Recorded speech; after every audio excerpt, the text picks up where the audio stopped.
আসসালামু আলাইকুম শিক্ষার্থী বন্ধুরা, কেমন আছো তোমরা সবাই? অন্যরকম পাঠশালা এর সেট এবং ফাংশন সিরিজের তৃতীয় লেকচারে তোমাদের সবাইকে স্বাগতম। আশা করি তোমরা সবাই ভালো আছো।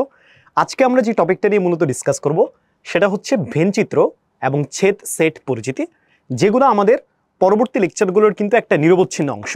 তাই সেগুলো শুরু করার পূর্বে ভেনচিত্র এবং ছেদ সেট নিয়ে জানাটা কিন্তু অত্যন্ত জরুরি। তো চলো আমরা দেরি না করে আমাদের ক্লাসটা শুরু করে দেই। ওকে, প্রথমে এখানে কিছু সূচনা দেওয়া, যেমন জন ভেন, ইনি একজন ম্যাথমেটিশিয়ান ছিলেন, খুবই ফেমাস। তিনি সর্বপ্রথম সেটের কার্যক্রম প্রপারলি রিপ্রেজেন্ট করার জন্য সেটগুলোকে নানা ধরনের জ্যামিতিক চিত্র, যেমন আয়ত, বৃত্ত, ত্রিভুজ, এগুলো ব্যবহারের মাধ্যমে উনি সেটকে প্রকাশ করা শুরু করেন। তাই ওনার নামানুসারে যে চিত্রগুলো আমরা ব্যবহার করব এগুলোকে আমরা ভেন চিত্র বলে ডাকবো। ওকে, এটা ছিল একটা শর্ট হিস্ট্রি। ভেন চিত্রে সাধারণত সার্বিক সেটকে একটা আয়তক্ষেত্র এবং তার অন্তর্গত যে সেটগুলো রয়েছে বা যেগুলোকে আমরা উপসেট বলি, ওগুলোকে বৃত্ত দ্বারা প্রকাশ করা হয়। তো বেসিক্যালি আমরা এখানে যে চিত্রটা নিচে দেখতে পাচ্ছি, আয়তক্ষেত্র দ্বারা বেসিক্যালি একটা ইউনিভার্সাল বা মাদার সেট অথবা সার্বিক সেটকে বোঝানো হচ্ছে। এবং খেয়াল করে দেখো, তার ভিতরে কিন্তু এ বি সি সেটগুলো রয়েছে, যেগুলো হচ্ছে ইউ সেটের একটা উপসেট। এগুলোকে আমরা সার্কেলের মাধ্যমে প্রকাশ করেছি। ওকে, এটা হচ্ছে জেনারেল ডায়াগ্রাম। এভাবেই আমরা তোমাদের পরবর্তীতে ভেন চিত্র রিলেটেড সব ধরনের প্রবলেম সলভ করব। ওকে, নেক্সটে আমরা এই ভেন চিত্র নিয়ে কিছু এক্সারসাইজ করব। কিরকম দেখো, একটা সার্বিক সেট ইউ এর অন্তর্গত দুইটা সেট এ এবং বি হলে বিভিন্ন ক্ষেত্রে তাদের ভেন চিত্র কিরকম হবে এটা আমরা একটু দেখার চেষ্টা করি। প্রথম কেসটা হলো এ এবং বি এর মধ্যে কোনো সাধারণ উপাদান নেই। তাহলে প্রথমে আমি আগে ডিফাইন করে দিই যে আমার যেই সার্বিক সেট সেটাকে আমি আয়ত দ্বারা রিপ্রেজেন্ট করব। আমার যে বাকি দুইটা সেট আছে সেটাকে আমি সার্কেল দ্বারা রিপ্রেজেন্ট করব। ওকে, তাহলে আমি এটাকে বললাম ইউ অথবা সার্বিক সেট, এটা হচ্ছে আমার এ সেট, এইটা হলো আমার বি সেট। তা আমি যদি এখন কন্ডিশনটা অ্যাপ্লাই করি, তাহলে প্রথমে আমাকে রেক্ট্যাঙ্গেলটা আঁকতে হবে। আচ্ছা, রেক্ট্যাঙ্গেল তো হইল না, আমরা সার্বিক সেটটা এঁকে ফেললাম। এটা পরবর্তীতে নিচেও লাগবে, সো নিচে আরেকটা কপি করে রাখি আগে থেকেই। এখানে থাকলো, এইটা তাহলে লাগতেছে না। এখন হচ্ছে আমাদের সার্কেল আকার পালা। যদি কোনো সাধারণ উপাদান না থাকে তাহলে তাদের মধ্যেও কোনো কমন স্পেস থাকবে না।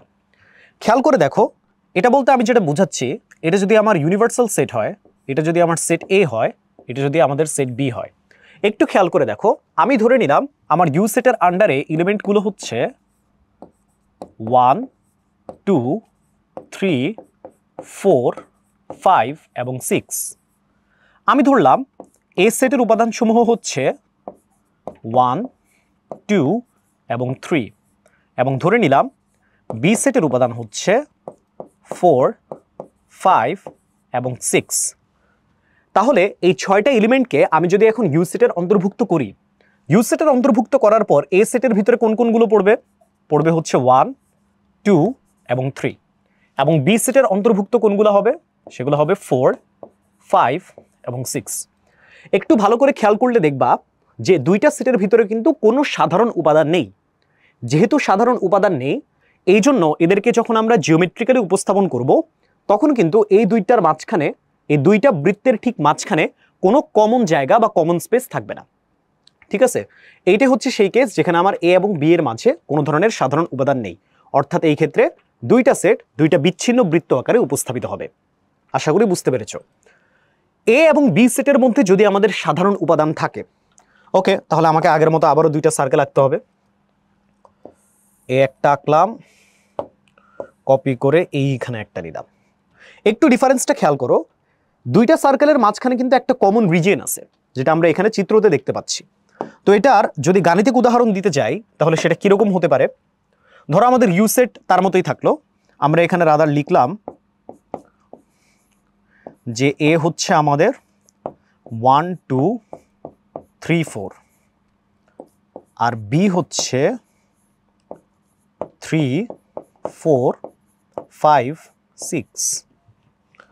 তাহলে একটু ভালো মতো দেখো, তাদের ভিতরে কিন্তু দুইটা কমন উপাদান আছে। একটা হচ্ছে 3, যেটা এ এবং বি উভয়ের মধ্যে অবস্থিত, আরেকটা হলো 4, যেটাও এ এবং বি দুইটার মধ্যে কিন্তু অবস্থিত। আমি যদি এটাকে ভেন চিত্রের ভিতরে প্রকাশ করতে চাই, তাহলে 3 এবং 4কে কিন্তু তাদের যে কমন গ্রাউন্ড সেই জায়গার ভিতরে অন্তর্ভুক্ত করতে হবে। বাকি যেই উপাদানগুলো আছে, যেমন এর ক্ষেত্রে 1 2, সেটাকে আমরা বাইরে লিখব 1 2, কারণ সে শুধু এর ভিতরে অন্তর্ভুক্ত, সে কিন্তু বি এর অন্তর্ভুক্ত কোনো উপাদান নয়।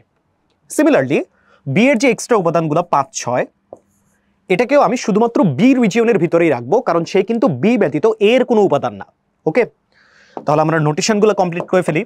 এটা হচ্ছে আমাদের সেট এ, এটা হচ্ছে আমাদের সেট বি, এবং পুরো আয়তটা হচ্ছে আমাদের ইউনিভার্সাল সেট।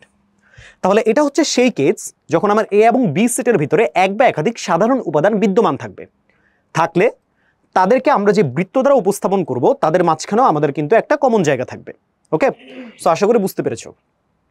এইবার আমরা থার্ড কেসে চলে যাই। যদি এ সেটের সকল উপাদান বি সেটের অন্তর্ভুক্ত হয়, তাহলে জিনিসটা কিরকম হবে? আগে আমি গাণিতিক ব্যাখ্যাটা দিয়ে আসি। ধরো আমি এখানে বললাম ইউনিভার্সাল সেট, তার মতোই থাকলো। আমি এখানে একটা কমন ইউনিভার্সাল সেট ডিফাইন করে দেই আগে। হ্যাঁ,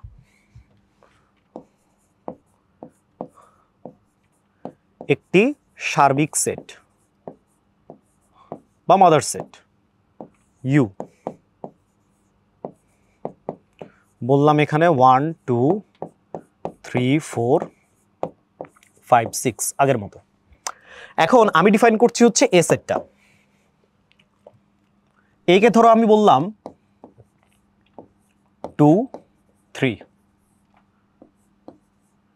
বি কে ধরো আমি বলতেছি 1 2 3 4 5।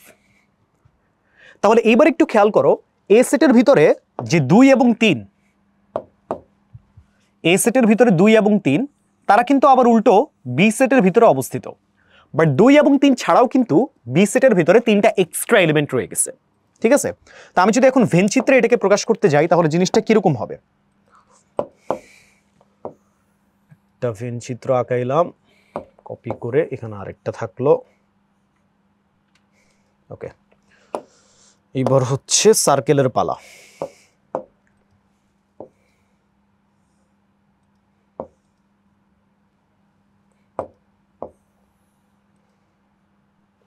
একটা দিলাম, দেন ফাইনালি হচ্ছে আরেকটা এদিকে দিলাম।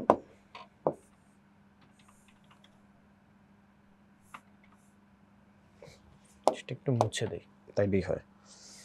ওকে, আরেকটা হচ্ছে এর ভিতরে দিলাম, এই একটা, এখানে আরেকটা। ওকে, ডান। এইবার হচ্ছে তোমরা দেখো যে আমি যদি বি সেটের অন্তর্ভুক্ত সেট উপাদানগুলোকে এখানে বসাইতে চাই, তাহলে 2 এবং 3কে তো আমার এর ভিতরে বসানো লাগবে। এটাকে আমি ধরলাম এ, এটাকে আমি ধরলাম বি। সো 2 এবং 3 এর ভিতরে থাকবে। এর ব্যতীত যে 1 আছে, তারপর হচ্ছে আমার 4 আছে, 5 আছে, তারা হচ্ছে বাইরে থাকবে। এবং সম্পূর্ণ ইউনিভার্সাল সেট যদি আমরা বিবেচনা করি, তাহলে সেখানে এ আর বি ছাড়াও কিন্তু আরেকটা উপাদান বিদ্যমান, যেটা হলো 6। তো আমি 6টাকে দুইটা সেটের একদম বাইরে লিখব, কারণ এটা দুইটার কোনোটারই অন্তর্ভুক্ত না, পুরোটা হচ্ছে আমাদের সার্বিক সেট। তাহলে খেয়াল করো, যদি আমাদের কোনো একটা সেটের সবগুলো উপাদান আরেকটা সেটের অংশ হয়, সেই ক্ষেত্রে ওই সেটকে আমরা যে বৃত্তটা দিয়ে উপস্থাপন করব, সেটা তার থেকে বড় যে সেট, তার একদম সম্পূর্ণ ভিতরে অবস্থান করবে। অর্থাৎ এখানে আমরা দেখতে পাচ্ছি এ সেটের যে উপাদান, সেটা বি সেটের ভিতরে পুরোটাই রয়ে গেছে, পাশাপাশি বি সেটের কিছু নিজস্ব এক্সট্রা উপাদানও রয়ে গেছে। তার মানে এ সেটকে উপস্থাপনকারী যে বৃত্তটা, সেটা হচ্ছে বি সেটের যে বৃত্ত, তার একদম ভিতরে অবস্থান করবে। এবং সে এখন কমন গ্রাউন্ড হয়ে গেল, তার ভিতরে যে উপাদানগুলো থাকবে সেটা এ এবং বি উভয়ের মধ্যে বিদ্যমান।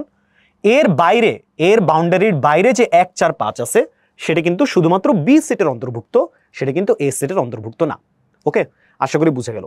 সিমিলারলি যদি আমার বি সেটের সকল উপাদান এ সেটের মধ্যে বিদ্যমান থাকে, এটার কেসটাও আমরা একইভাবে ডিফাইন করতে পারি। ধরলাম b ইজ ইকুয়াল টু 1 2 আর a ইজ ইকুয়াল টু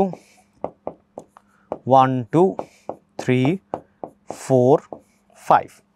তাহলে খেয়াল করো b এর যে উপাদানগুলো 1 এবং 2 সেগুলো কিন্তু এর ভিতরেও বিদ্যমান, এবং এ সেটটা বড়, কেননা বি সেটকে অ্যাকোমোডেট করার পরও কিন্তু তার ভিতরে আরো এক্সট্রা 3টা উপাদান রয়ে গেছে, যেটা হচ্ছে 3 4 এবং 5।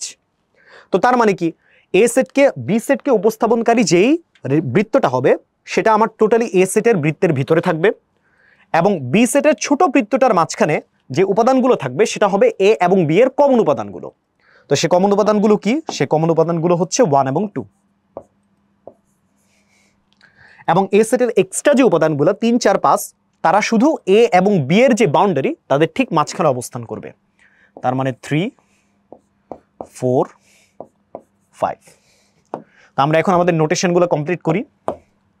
এইটা হচ্ছে আমাদের এ সেট, এটা হবে এখন আমাদের বি সেট, পুরোটা হচ্ছে আমাদের ইউনিভার্সাল সেট, এবং আমাদের ইউনিভার্সাল সেটের সাথে কম্পেয়ার করলে আমরা দেখতে পাচ্ছি যে 6-11টা কিন্তু পরের ক্ষেত্রেও এক্সট্রা রয়ে যাচ্ছে, যেটা এ এবং বি কোনোটারই অন্তর্ভুক্ত না।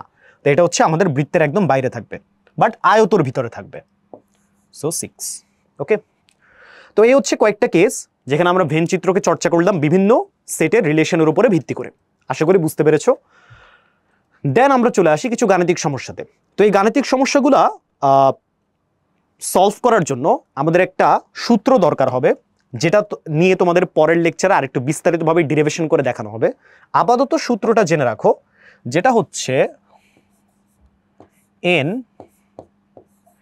এ ইউনিয়ন বি বা এ সংযোগ B is equal to n A plus n B minus n A intersection B. এখন এগুলো কি চিহ্ন? এ ইউনিয়ন বি মানে হচ্ছে এ সংযোগ বি, আর এ ইন্টারসেকশন বি হচ্ছে এ ছেদ বি। সংযোগ কি? সংযোগ মানে হচ্ছে এ এবং বি এর ভিতরে যতগুলো উপাদান রয়েছে সবগুলোকে মিলে তুমি যদি একটা সেট গঠন করো তাহলে সেটাকে আমরা বলি সংযোগ সেট। এটা হচ্ছে সেটার নোটেশন। এ সেট এবং বি সেট বুঝতেই পারছো। আর ছেদ হচ্ছে এ এবং বি সেটের মধ্যে অন্তর্ভুক্ত কমন উপাদানগুলো। শুধুমাত্র কমন উপাদানগুলো দিয়ে যদি আমরা কোনো সেট গঠন করি তাহলে সেটা হচ্ছে এ এবং বি এর ছেদ সেট, এবং সেটাকে এইভাবে রিপ্রেজেন্ট করা হয়।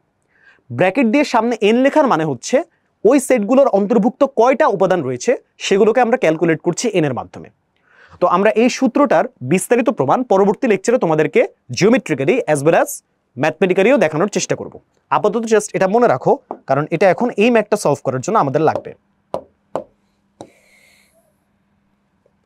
ওকে, তাহলে আমাদের প্রথম কাজটা হচ্ছে এই ইনফরমেশনের আলোকে একটা ভেন চিত্র আঁকা। তাহলে চলো আমরা একটা ভেন চিত্র এঁকে ফেলি ঝটপট। ফার্স্টে আমাদের পুরো ইউনিভার্সাল সেট যেটা, সেটা কিন্তু 50 জন শিক্ষার্থী দ্বারা গঠিত। তো তার মানে আমি এখানে দিলাম হচ্ছে একটা ইউনিভার্সাল সেট। তার ভিতরে বলা হচ্ছে যে 35 জন ফুটবল এবং 25 জন ক্রিকেট খেলে। সো ওকে, এখানে 35 হচ্ছে ফুটবল অ্যান্ড 25 হচ্ছে ক্রিকেট। এরপর বলা হচ্ছে দুটো খেলাই পছন্দ করে এরূপ শিক্ষার্থীর সংখ্যা হলো 20। ফাইন, কতজন শিক্ষার্থী দুটো খেলাই পছন্দ করে না? এই পয়েন্টটা ইম্পর্টেন্ট, যে করে না সেটাকে ভেন চিত্রের মাধ্যমে আমাদের দেখাতে হবে। ওকে, তো আমি যদি ফুটবলের সেটটাকে একটা বৃত্ত, ক্রিকেট খেলার সেটটাকে আরেকটা বৃত্ত দ্বারা রিপ্রেজেন্ট করি তাহলে জিনিসটা কিরকম হয়? লেটস সে আমি এখানে নিলাম একটা সার্কেল, যেহেতু ভেন চিত্র উপস্থাপন করছি।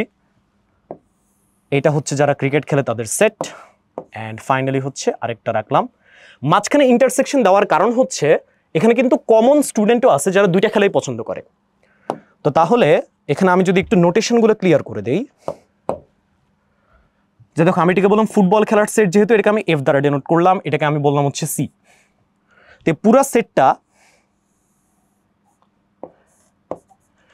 সেটটার আন্ডারে পড়তেছে হচ্ছে 35 প্রশ্ন মতে, আর এখানে যে পুরা সেটটা আছে তার আন্ডারে পড়বে হচ্ছে 25, এবং মাঝখানে যে কমন স্টুডেন্টরা যারা দুইটা খেলাই পছন্দ করে তাদের সংখ্যা কিন্তু 20। সো এক্স্যাক্টলি এই যে মাঝখানে যে অংশটা সেটা হচ্ছে আমাদের 20। তো এখন আমরা যে সূত্রটা লিখেছি তার সাথে যদি একটু মিলাই দেখি তাহলে খেয়াল করো, এখানে একটু কালার চেঞ্জ করে দিই। তাহলে এখান থেকে দেখা যাচ্ছে যে আমার এ ইন্টারসেকশন বি যেটা, তার মান হচ্ছে 20। এন এ না, আসলে এটা এফ হবে, sorry, F intersection C. N F যেটা, তার মান হলো 35। এন সি যেটা, তার মান হলো 25। এবার কতজন শিক্ষার্থী দুইটা খেলাই পছন্দ করে না, তার পূর্বে আমাদের ডিটারমাইন করতে হবে যে কতজন শিক্ষার্থী আছে যারা আসলে দুইটা খেলাকেই পছন্দ করছে। তাদের নাম্বারটা আমরা কিভাবে বের করতে পারবো? এই সূত্রর এই জিনিসটা বের করতে পারলেই কিন্তু আমরা বের করে ফেলতে পারবো যে আসলে কতজন শিক্ষার্থী আছে যারা দুটো খেলাই পছন্দ করে, কোনো একটা বা দুইটা খেলা। ওকে, সো আমাদের প্রথম কাজটা হচ্ছে এন এ ইউনিয়ন বি বের করা। তো ঠিক আছে, আমরা বের করলাম। এই ক্ষেত্রে এন এফ ইউনিয়ন সি, সূত্র মতে এখানে হচ্ছে 35 প্লাস 25 মাইনাস 20। তো আমরা একটু যোগ বিয়োগ করে দেখি কত আসে। 35 প্লাস 25 মাইনাস 20 আসে হচ্ছে 40। তার মানে আমরা বেসিকলি পেলাম যে 40 জন ছাত্রছাত্রী এমন আছে যারা কোনো না কোনো খেলা পছন্দ করবে। তাহলে এখন তাদেরটা, আমাদের টোটাল স্টুডেন্টের নাম্বার কত ছিল? টোটাল স্টুডেন্টের নাম্বার হলো 50। তো তার মানে কি, বাকি যে স্টুডেন্টরা আছে তারা আসলে কোনো খেলার সাথেই জড়িত না, এবং তাদের সংখ্যাটাই কিন্তু আমাদের নির্ণয় করতে বলা হচ্ছে। তো তার মানে আমরা এখানে লিখতে পারি, লাস্ট একটা লাইন, কোনো খেলাই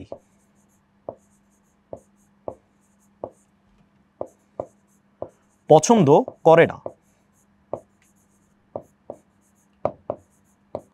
কোনো খেলায় পছন্দ করে না কত? আমাদের এন ইউ যেটা হচ্ছে সার্বিক সেটের উপাদান সংখ্যা, minus n A union B, sorry F union C. Generalize term লিখতে লিখতে একটা বাজে অভ্যাস হয়ে যায়। ওকে, এফ ইউনিয়ন সি, তাহলে এটা হলো 50 মাইনাস 40, আলটিমেটলি আমাদের আনসারটা কত? 10। সো এটাই হচ্ছে আমাদের আনসার। তার মানে আমরা বুঝতে পারলাম যে 50 জনের মধ্যে 10 জন এমন শিক্ষার্থী রয়েছে যারা আসলে কোনো খেলার সাথে ইনভলভড না, মানে বেসিকলি তারা কোনো খেলাই পছন্দ করে না ক্রিকেট এবং ফুটবলের মধ্যে। ওকে, সো এটা হচ্ছে আসলে ভেন ডায়াগ্রামের সাহায্য নিয়ে আমাদের যাবতীয় তথ্য বের করার পদ্ধতি। ঠিক আছে, আমরা পরবর্তীতে এগুলো নিয়ে আরো ডিসকাশন করব সামনের লেকচারগুলোতে, বাট এটা হচ্ছে পদ্ধতি আর কি। আশা করি জিনিসটা বুঝতে পেরেছো। নেক্সটের ম্যাথ তো অনেকটা সেম। যেমন ধরো এখানে কি কি ইনফরমেশন আছে সেগুলো আমরা আগে একটু লক্ষ্য করি। আমাদের টোটাল স্টুডেন্টের পরিমাণ হচ্ছে 100 জন।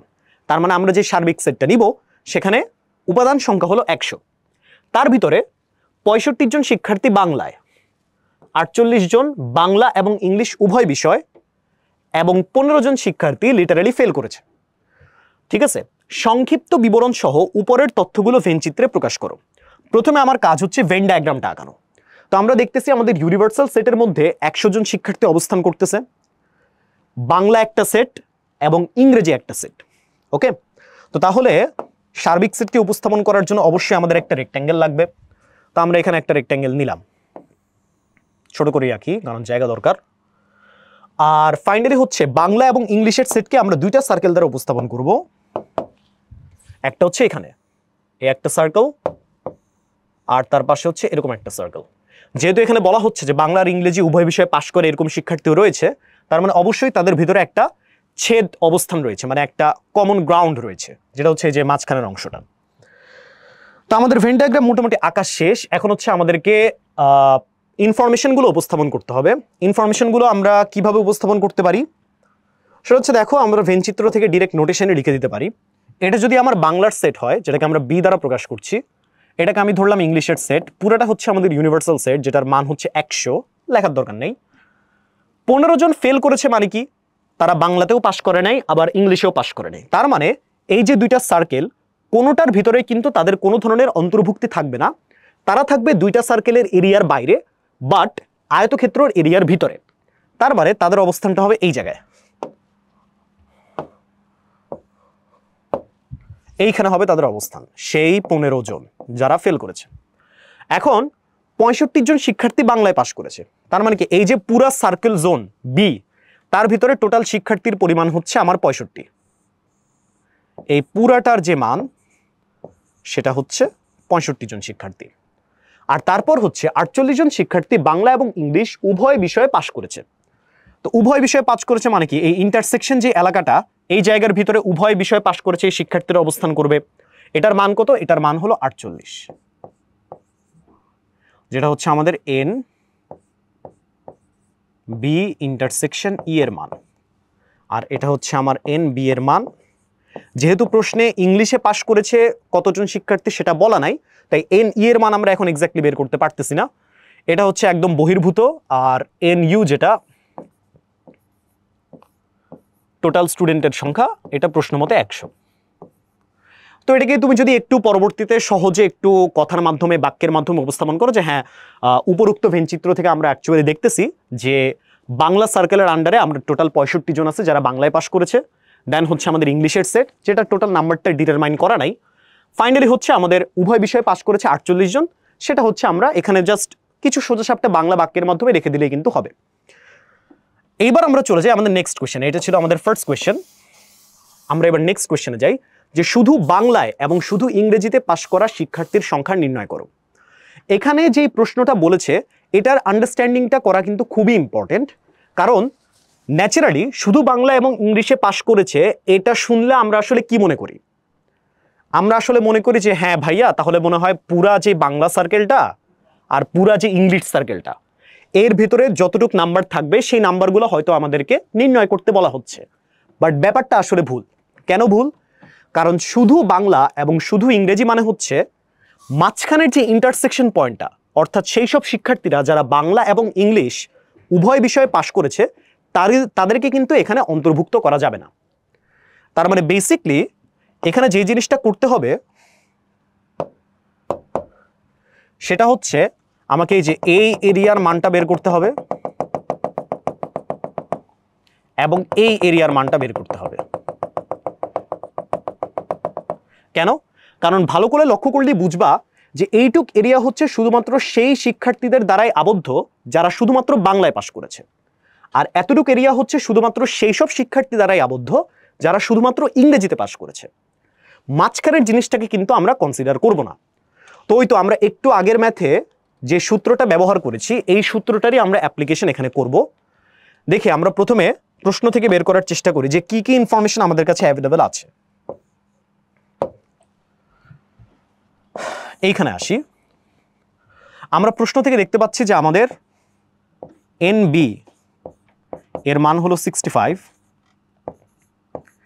NB ইন্টারসেকশন E এর মান হলো 48, N ইউনিভার্সাল এর মান হলো 100। ওকে, এখন হচ্ছে আমাকে বাকি জিনিসগুলো বের করে নিয়ে আসতে হবে। আবার এটাও আমরা জানি যে বি ইউনিয়ন ই মানে বেসিকলি পুরাটা বাদ দিয়ে থাকে হচ্ছে আমাদের 15। সো আমরা যদি এটাকে পূরক সেট আকারে প্রকাশ করি তাহলে তার মান হচ্ছে 15। প্রথম কথা হচ্ছে আমাদেরকে বের করতে হবে অ্যাকচুয়ালি কয়জন পাস করলো, সেটা বাংলায় হোক ইংলিশে হোক দুইটাতে হোক যায় আসে না, আসলে কয়জন পাস করলো সেটা আমরা কিভাবে বের করতে পারি। সেটা বের করার ওয়ে হচ্ছে প্রথমে এন বি ইউনিয়ন ই বের করা। বি ইউনিয়ন ই বলতে আসলে কোন এলাকাটাকে বোঝায়? লিটারালি দুইটা সার্কেলের মাঝখানে যেই পরিমাণ অংশ পড়তেছে এটা হচ্ছে আমাদের বি ইউনিয়ন ই এর অংশ। কিভাবে বের করতে পারি? লেকচার 2 থেকে তোমরা অলরেডি জানো, যদি আমাদের পূরক সেট থেকে অরিজিনাল সেটের মান বের করতে হয় তাহলে শুধুমাত্র ইউনিভার্সাল সেট থেকে সেটাকে মাইনাস করলেই হবে। তো তার মানে এটা হচ্ছে N U minus N B union E intersection. প্রশ্নে কিন্তু আমরা দুটো ইনফরমেশনই পেয়ে গেছি, 100 মাইনাস 15 তার মানে 85। তো এখান থেকে আমরা আসলে বুঝতে পারলাম যে 85 জন শিক্ষার্থী অ্যাটলিস্ট কোনো না কোনো বিষয়ে পাশ করছেই। ঠিক আছে, দুইটা সার্কেলের মধ্যকার এরিয়ার ভিতরে যে সংখ্যাটা সেটা আমরা বের করে ফেললাম। এইবার আমরা আমাদের অরিজিনাল সূত্রতে ব্যাক করি। আমরা প্রিভিয়াস ম্যাথে যে সূত্রটা ব্যবহার করেছিলাম সেটা যদি এখানেও ব্যবহার করি তাহলে আমরা এটাকে লিখতে পারি NB union E is equal to NB plus NE minus NB intersection E। এখন এটার মান আমরা বের করে ফেলেছি, এটার মান হলো 85, NB এর মান হলো 65 না, হ্যাঁ, NE এর মান দেওয়া নাই, আর NB ইন্টারসেকশন E যেটা সেটার মান হলো 48। তো আমাদের এখানে টার্গেট হচ্ছে NE এর মানটা বের করা, আসলে ইংরেজিতে কারা কারা পাস করেছে তাদের পরিমাণটা বের করা। তো তোমরা যদি একটু ক্যালকুলেট করে দেখো তাহলে এটার মান কত আসে, আমি একটু ক্যালকুলেট করে দেখি। 85 মাইনাস 65 প্লাস 48, 68। সো এটার মান হলো 68। তার মানে 68 জন এমন স্টুডেন্ট আছে যারা ইংরেজিতে পাস করেছে। এইবার হচ্ছে আমাদের মেইন কাজটা করতে হবে যে এইটুক সেগমেন্টগুলার এরিয়াটা বের করে নিতে আসতে হবে। তাহলে আমি যদি এখন শুধুমাত্র বাংলায় পাস করা স্টুডেন্টদের পরিমাণ বের করতে যাই, শুধু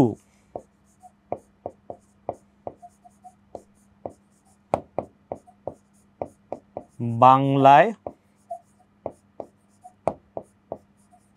পাস করেছে, কিভাবে বের করতে পারি? খুবই সিম্পল, টোটাল বাংলার আন্ডারে যেই শিক্ষার্থীরা তাদের থেকে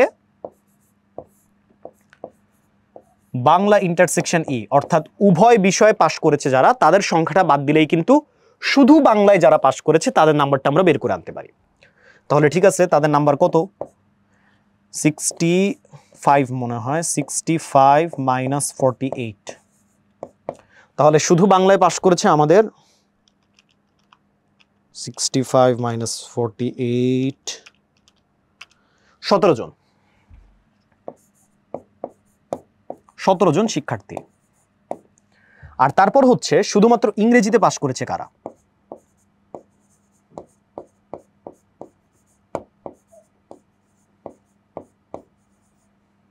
শুধুমাত্র ইংরেজিতে পাস করেছে NE, যেটা আমরা একটু আগে বের করলাম, মাইনাস NB ইন্টারসেকশন E, অর্থাৎ 68 মাইনাস 48, এটা কত? 20, 48 না, হ্যাঁ, 20 জন। এই তো আমাদের অ্যান্সার চলে আসলো। সো প্রশ্নটা প্রথমে আন্ডারস্ট্যান্ডিং করাটা খুবই ইম্পর্টেন্ট, যে আসলে প্রশ্নে তোমার কাছে জানতে কি চাচ্ছে। এটা দেখে অনেক সময় একটু কনফিউজিং মনে হতে পারে, বাট তুমি যদি একটু কমন সেন্স ব্যবহার করো তুমি কিন্তু ভেন চিত্রের মাধ্যমে সহজেই উপলব্ধি করতে পারবা যে আসলে কোন পোর্শনের পরিমাণটা তোমার কাছে জানতে চাওয়া হচ্ছে। ওকে, সো এই ব্যাপারটাতে একটু কেয়ারফুল থাকিও। আমাদের অ্যান্সার হচ্ছে 17 জন অ্যান্ড 20 জন। ওকে, ইন্টারেস্টিং ম্যাথ ছিল এটা, আশা করি বুঝতে পেরেছো। এবার হচ্ছে আমরা একটু আগাই।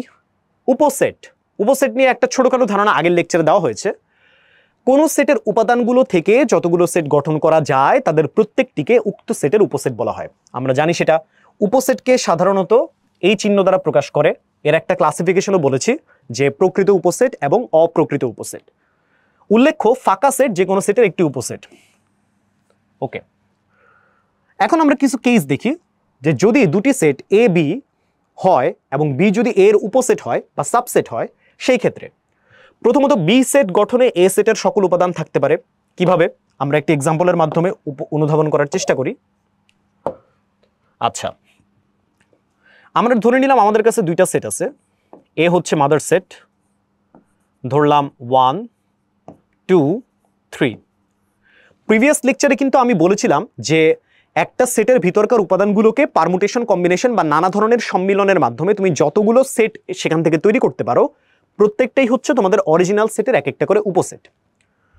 তাহলে এখানে বলা হচ্ছে বি সেট গঠনে এ সেটের সকল উপাদান থাকতে পারে। আমি তো এই তিনটা এলিমেন্ট নিয়েও একটা উপসেট গঠন করতে পারি, তাই না? তো সেটা কিরকম হবে? সেটা হবে অনেকটা এরকম, বি ইজ ইকুয়াল টু 1 2 3। এবং আমি কিন্তু এটাও বলেছিলাম, যদি একটা সেট থেকে গঠিত উপসেট এর উপাদান সংখ্যা অরিজিনাল সেটের উপাদান সংখ্যার সমান হয়, তাহলে সে কিন্তু উক্ত সেটের একটা অপ্রকৃত উপসেট বলে গণ্য হবে। ওকে, তাহলে বি নিয়ে আমরা যে সেটটা ক্রিয়েট করলাম, বি যে উপসেটটা আমরা তৈরি করলাম, এটা কিন্তু একটা অপ্রকৃত উপসেট, তোমরা দেখেই বুঝতে পারতেছো। তো এটা হচ্ছে আমার প্রথম কন্ডিশন যেটা ম্যাচ করলো। 2 নম্বরটা হচ্ছে এ সেট গঠনে বি সেটের সকল উপাদান না নিয়ে রাদার কিছু উপাদান থাকতে পারে। মানে এখানে আমার উপসেটের যে উপাদান সংখ্যা সেটা অরিজিনাল সেটের উপাদান সংখ্যা থেকে কম হবে। সেটা কি রকম? সেটা হচ্ছে বি সেট হইতে পারে 1 হতে পারে, একটা একটা করে যদি নেই 2 হতে পারে, 3 হতে পারে, আবার দুইটা করে নিলে 1 2 হতে পারে, 1 3 হতে পারে, আবার 2 3ও হতে পারে। তো দেখো এই যে সেটগুলো আমরা তৈরি করলাম, আমরা কিন্তু সবগুলো এ সেটের সবগুলো উপাদান কিন্তু এখানে নেই, রাদার খন্ড খন্ড একটা কিংবা দুইটা উপাদান নিয়ে কিন্তু আমরা সেটগুলো তৈরি করেছি। এভাবে যে উপসেটগুলো গঠিত হয় সেগুলোও কিন্তু আমরা এ সেটের উপসেট হিসেবে কাউন্ট করব, এবং এগুলোকে আমরা বলি প্রকৃত উপসেট, কারণ এখানে উপসেটের উপাদান সংখ্যা অরিজিনাল সেটের উপাদান সংখ্যার থেকে কম। আর ফাইনালি বি সেট গঠনে এ সেটের কোনো উপাদান ব্যবহৃত হবেই না, অর্থাৎ একটা ফাঁকা সেট, যেটা কিন্তু আমাদের ডেফিনেশনে চলে আসছিল যে ফাঁকা সেট যে কোনো সেটের একটি উপসেট। তার মানে স্বভাবতই এ সেটের একটা উপসেট থাকবে যেটা হচ্ছে ফাঁকা। তো এটা হচ্ছে আমাদের 3 নাম্বার রিলেশন। এইটা হচ্ছে কিছু বৈশিষ্ট্য উপসেট গঠনের ক্ষেত্রে, আশা করি বুঝতে পেরেছো। দেন আমরা চলে আসি ওই যে একটু আগে যেটা বললাম, গঠিত উপসেট সমূহের মধ্যে যদি উপাদান সংখ্যা প্রদত্ত সেটের উপাদান সংখ্যার সমান হয়, প্রদত্ত সেটের উপাদান সংখ্যা অপেক্ষা কম হয়, তাহলে তারা হলো প্রকৃত উপসেট, অন্যথায় তারা হলো অপকৃত উপসেট। ইংলিশে আমরা প্রকৃত উপসেটকে প্রপার সাবসেট বলি, যার চিহ্ন হচ্ছে এরকম। আর যদি ইমপ্রপার হয়, অপকৃত হয়, তাহলে সেটাকে আমরা ইমপ্রপার বলি, যেটাকে আমরা প্রকাশ করব অনেকটা এইভাবে। কোনটা প্রকৃত কোনটা অপকৃত আমি কিন্তু একটু আগেই বলে ফেলেছি, তাছাড়া লেকচার 2তেও কিন্তু এটা নিয়ে কথা বলা হয়েছে। এখন আমরা কয়টা উপসেট একটা সেট থেকে গঠন করা যায় সেটা নাম্বারটা জানার চেষ্টা করি। কোন সেটের উপাদান সংখ্যা যদি n হয়, তাহলে ওই সেটের উপাদান সংখ্যা হচ্ছে 2 টু দি পাওয়ার n। তার মানে আমি ধরলাম আমার সেটের ভিতরে উপাদান সংখ্যা ধরো হচ্ছে 3। তার মানে কি আমার টোটাল যতগুলো উপসেট গঠন করা যাবে তাদের সংখ্যা কত হবে? 2 টু দি পাওয়ার 3, অর্থাৎ 8। এর ভিতরে একটা সেট তো অবশ্যই থাকবে যেটা আমার অরিজিনাল সেটের সাথে সমান, সেটা হচ্ছে অপকৃত উপসেট। ওটা বাদ দিয়ে বাকি যেগুলো আছে সেগুলো কিন্তু আমার প্রকৃত উপসেট। আমি যদি সামনেরগুলো চিন্তা করি, এইটা বাদে বাকি যেগুলো আছে সেগুলো কিন্তু আমাদের প্রকৃত উপসেট। তার মানে 3টা যদি আমাদের উপাদান হয়, টোটাল উপসেটের সংখ্যা হলো 8টা, তার ভিতরে অপ্রকৃত হবে একটা, তার মানে প্রকৃত উপসেট কয়টা হবে? প্রকৃত উপসেট হবে 7টা।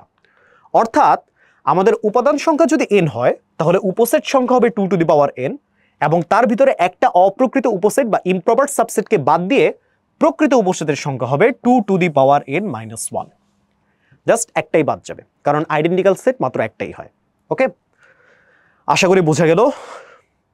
দেন আমরা কিছু কনসেপ্ট ক্লিয়ার করি যে অসীম সেট কি কোনো সেটের উপসেট হতে পারে কিনা। এটা খুবই কনসেপচুয়াল একটা প্রশ্ন। উত্তর হলো হ্যাঁ, হতে পারে। কিভাবে হতে পারে ভাইয়া? ধরো আমি এখানে লিখলাম স্বাভাবিক সংখ্যার সেট, স্বাভাবিক পূর্ণ সংখ্যা n। এর ভিতরে আসলে কারা পড়তেছে? 1 2 3 4 এরকম যারা পজিটিভ সংখ্যা আছে সবাই কিন্তু এর ভিতরে অন্তর্গত, এবং দেখে বোঝা যাচ্ছে এটা কিন্তু একটা অসীম সেট, রাইট? এবার আমি তোমাকে বললাম যে আমি শুধু এই পজিটিভগুলোকে না নিয়ে রাদার সবগুলো পূর্ণ সংখ্যাকে কাউন্ট করব, জেড নিলাম। সেই ক্ষেত্রে আমরা কোন দিকে যাচ্ছি? মাঝখানে 0 রেখে আমাদের এদিকে থাকবে নেগেটিভ পূর্ণ সংখ্যা, -2 -3, আবার ওই দিকে থাকবে হচ্ছে পজিটিভ পূর্ণ সংখ্যা 1 2 3 চলমান। একটু খেয়াল করে দেখো, এই 0-র পর থেকে 1 2 3 থেকে অসীম পর্যন্ত চলে যাচ্ছে, এতটুকু পোর্শন কিন্তু আমাদের ন্যাচারাল নাম্বার বা স্বাভাবিক সংখ্যার সেট। এটা কিন্তু আসলে n। তো তার মানে আমরা আসলে কি বুঝতে পারতেছি? স্বাভাবিক সংখ্যার সেটও একটা অসীম সেট, পূর্ণ সংখ্যার সেটও একটা অসীম সেট, কিন্তু পূর্ণ সংখ্যার সেটের একটা সাবসেট কিন্তু স্বাভাবিক সংখ্যার সেট। তার মানে কি এখানে একটা অসীম সেট কি আর একটা অসীম সেটের সাবসেট হয়ে গেল না? সুতরাং এখান থেকে বলা যায় যে হ্যাঁ, একটা অসীম সেটও অন্য সেটের উপসেট হতে পারে, বাট সেই সেটটাকেও কিন্তু অসীম হতে হবে। বুঝতে পেরেছো? তো তার মানে আমি যদি এখন আমাদের কমন যে সংখ্যার সেটগুলো আছে সেটা রিলেশনগুলোকে একটা লাইনে দেখাই দেই, তাহলে এটা তোমরা চাইলে মনে রাখতে পারো যে স্বাভাবিক সংখ্যার সেট পূর্ণ সংখ্যার সেটের একটা উপসেট, আবার পূর্ণ সংখ্যার সেট মূলদ সংখ্যার সেটের একটি উপসেট, প্রকৃত উপসেট। মূলদ সংখ্যার সেট সে কিনা আবার সকল বাস্তব সংখ্যার সেটের একটি উপসেট। সো এটা তোমরা মনে রাখতে পারো। তার মানে আমরা কি বুঝলাম? আমরা বুঝলাম যে একটা অসীম সেট আরেকটা সেটের উপসেট হতে পারে, বাট যেই সেটের উপসেট হবে সেই সেটটাকেও কিন্তু অসীম সেট হতে হবে। ওকে, আশা করি বুঝতে পেরেছো। আর ফাইনালি, ফাঁকা সেটের কি কোনো প্রকৃত উপসেট আছে কিনা? প্রকৃত উপসেট মানে কি? একটা সেটের ভিতরে যতগুলো উপাদান আছে তার কোনো উপসেটের ভিতর যদি তার তুলনায় কম সংখ্যক উপাদান থাকে তাহলে আমরা ওই উপসেটকে প্রকৃত উপসেট বলবো। এখন ফাঁকা সেটের কথা যদি চিন্তা করি তাহলে তার ভিতরে উপাদান সংখ্যা কত? উপাদান সংখ্যা হচ্ছে 0। এখন ফাঁকা সেটের উপাদান সংখ্যা অলরেডি 0, তার থেকে কি কম উপাদান বিশিষ্ট কোনো সেট বানানো সম্ভব? অবশ্যই সম্ভব না।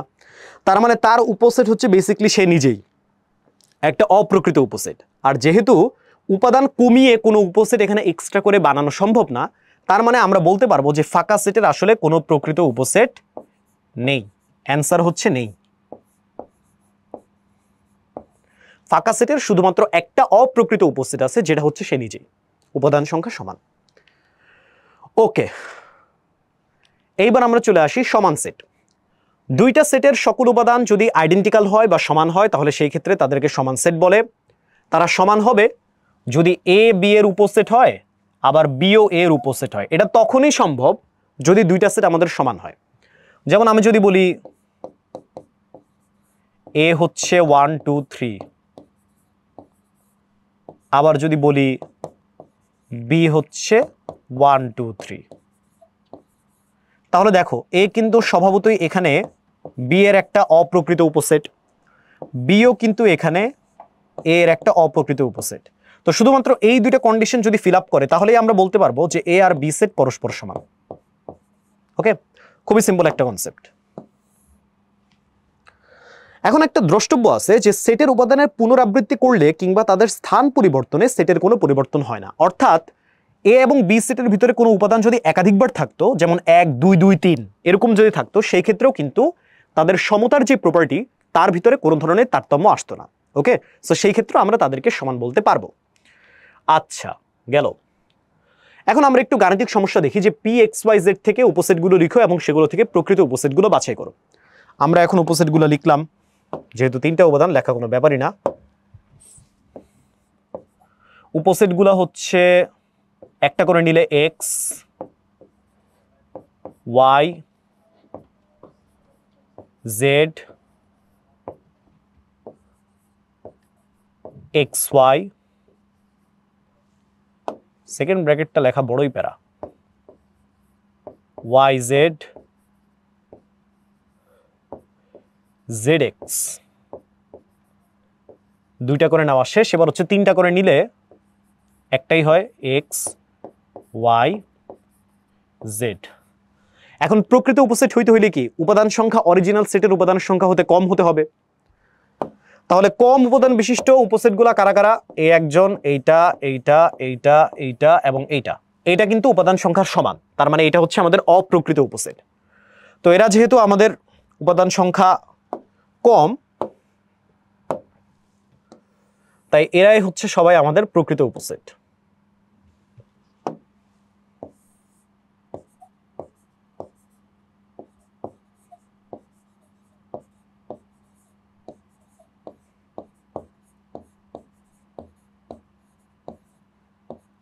প্রকৃত উপসেট। ওকে, খুবই ইজি। দেন একটা এমসিকিউ, এ যদি 1 2 3 4 হয় তাহলে সেট এ এর প্রকৃত উপসেট কয়টি? আমাদের একটা ডিরেক্ট সূত্রই আছে এখানে, 2 to the power n minus 1, এটা হচ্ছে প্রকৃত উপসেটের সংখ্যা বের করার সূত্র। এখন n কি? সেটের কতগুলো উপাদান আছে তার পরিমাণ। তো এই সেটে আমরা দেখতেছি 4টা উপাদান আছে, তার মানে এটা হবে 2 to the power 4 minus 1, 16 minus 1 15, তার মানে অ্যান্সার হলো 15। রাইট অ্যান্সার হচ্ছে অপশন সি। ওকে, আশা করি বোঝা গেল। আচ্ছা, নেক্সট আমরা আসি, এ সেটের উপসেটের সংখ্যা যদি 32 হয় তাহলে এ সেটের উপাদান সংখ্যা কত? উপসেটের সংখ্যা 32। আমরা সূত্র মতে কি জানি? আমরা সূত্র মতে জানি যে টোটাল উপসেটের সংখ্যা হচ্ছে 2 টু দি পাওয়ার n এবং তার অ্যামাউন্ট দেওয়া আছে এখানে 32। তো আমার এখন উপাদান সংখ্যা বের করতে হবে, মানে বেসিক্যালি n এর মানটা বের করতে হবে। তো তার মানে এখানে বলতে পারি আমরা যে কি বলবো, 2 টু দি পাওয়ার 5 বা ওইদিকে নিয়ে গেলে লগ বললেও হয়, আসলে একই কথা। আচ্ছা, লগই বলি তাও হয়। n is equal two log base 232, অর্থাৎ n এর মান হচ্ছে 5। ক্যালকুলেটরে বসাই দিলে তোমরা অ্যান্সারটা পেয়ে যাবে। তো তার মানে এখানে কারেক্ট অ্যান্সার হচ্ছে অপশন সি। ওকে, আশা করি বুঝতে পেরেছো। আচ্ছা, তো এই ছিল আমাদের আজকের লেকচার। পরবর্তী লেকচারে সংযোগ সেট, ছেদ সেট, তারপর সেটের অন্তর, নিশ্চেদ সেট, এগুলো নিয়ে আমরা আরেকটু বিস্তারিত আলোচনা করব। আজকের সেটের মূল উদ্দেশ্যটাই ছিল ভেন ডায়াগ্রাম বা ভেন চিত্রের সাথে তোমাদের পরিচিত করানো, কারণ পরবর্তী লেকচারগুলোর প্রত্যেকটাতেই ভেন চিত্র কোনো না কোনোভাবে তোমাদের কাজে লাগবে। তো আশা করি লেকচারটা তোমাদের কাছে ভালো লেগেছে, তোমরা বুঝতে পেরেছো। পরের লেকচার পর্যন্ত আল্লাহ হাফেজ, আসসালামু আলাইকুম।